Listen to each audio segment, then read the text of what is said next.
Let me start, John, with the first question. Tell me about how your business, Gilded Goat, in Fort Collins, how has COVID-19 affected Gilded Goat? When did you start seeing an impact? And how has the impact of COVID-19 changed over the last several weeks? Yeah, we had our third anniversary party weekend on March 13th and 14th. And by that point in time, I don't know when the first case hit Washington State or California. It was just like a week before that. They were talking about the possibility of this hitting the US. We had received, I think I was probably fortunate through my CSU experience and everything that had been communicated through CSU. We had just wrapped up the spring break classes, and I was talking to the students about the impact in Colorado. At that point, there were 50 cases in Colorado and only one in Larimer County, but the public was aware of it. That weekend, we made an effort to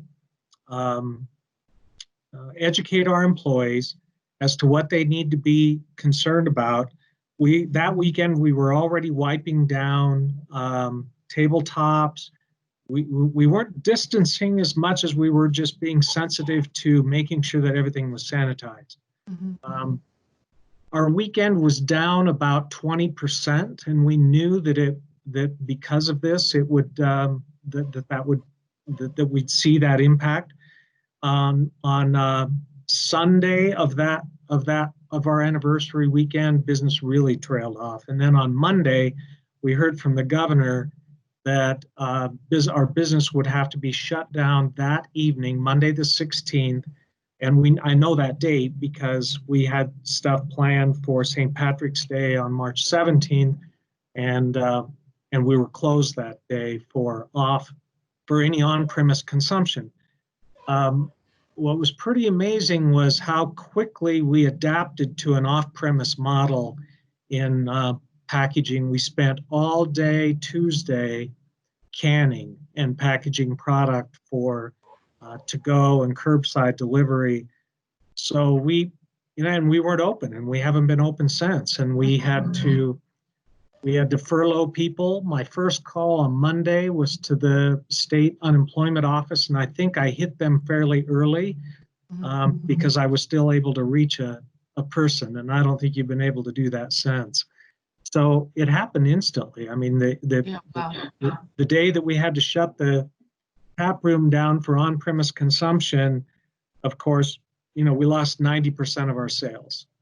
So please share with me now how you're leading your team and your existing employees through this pandemic. What pivots have you made as a business? And I think we've already alluded to some of those.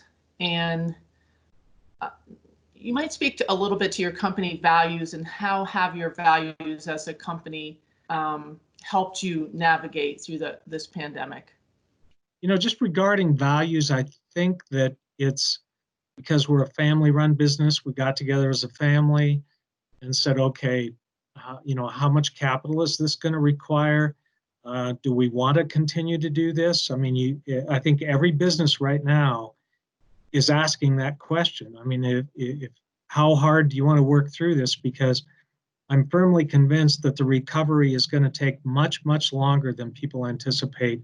And if this is going to take a year to get back to where we were, number one, do we have the resources? Number two, do we have the fortitude, to do that? So I think the values came down to just, trust, communication, letting the staff know that, that they're valued, but there isn't any way that I can keep everybody on the payroll for 2 months without that having an impact. So I think we had good relationships with all the employees, but I tried to be as honest as possible with them about what was going to be happening. So, the other thing that I think Charlie, my son, the brewer, who also has a faculty appointment over in fermentation science, his his former advisor contacted him to see if we wanted to convert a portion of the tap room over to hand sanitizer for CSU. And I said, absolutely. I mean, that's something that we can do. We worked together with Copper Muse Distillery that made the alcohol. Charlie then denatured it. We brought all of it over into our brew house, denatured it, formulated it, and are making up these carboys of hand sanitizer that we're delivering back over to the MIP program at CSU. That again was something that that we could do. We had the time, we had the resources, and it's part of I suppose giving back during a really difficult time, because the labs over there, and I think most of it went to the veterinary teaching hospital labs. They just didn't have any source. They didn't have any way to do this. So that's another thing. As soon as he brought it up, we said, yeah, let's do it. That's I've read about that. And of course, because I'm at CSU and we've heard so much about that, John, and can't thank you enough from our CSU community for stepping up and making hand sanitizer for us and for our labs, because we do know, just even as individual consumers, it's so hard to get that now. Yeah. And we have such a need on our campus, and that is a great way to a pivot and a way to give back. And we really appreciate you doing this in the face of all the struggles and challenges that you're confronting right now, to be able to give to CSU and the community. We really appreciate it.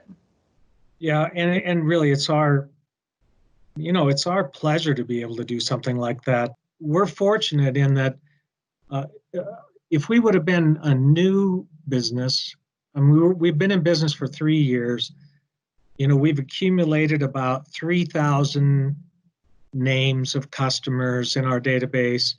We have probably 250 really loyal customers, and they've stepped up. They've helped a lot. They stop by for beer. They are buying gift cards. They're doing they're helping us through this process. So I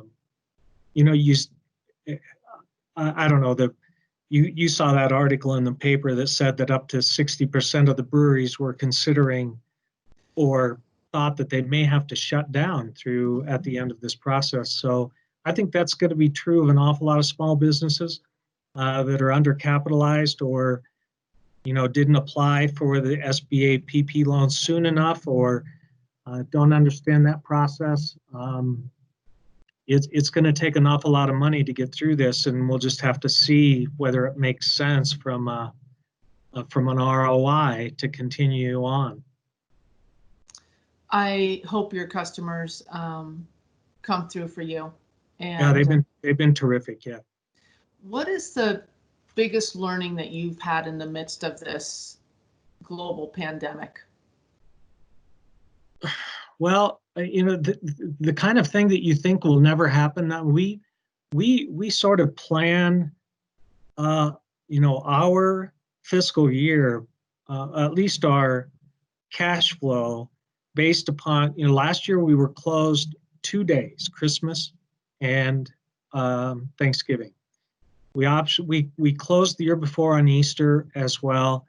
And then we accounted for 4 snow days. And the first year in business, I didn't do that. And then I found out how much a snow day hurts your cash flow, because none of the other expenses stop during that time. So you still have to pay for salaries, wages, lights, utilities, rent, and all of those things. And after the second year, I told my son, I'm going to try to plan now for 4 to 5 down days a year, so that we've got enough cash on hand for, and just good business practice. We try to have a month worth of cash on hand, and then another 5 days.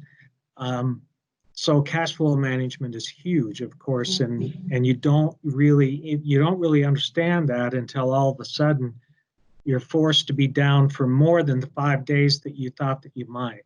I think that this will be an important business lesson for everybody, that You need a very long runway, and then you also, if you're undercapitalized, you're going to go down.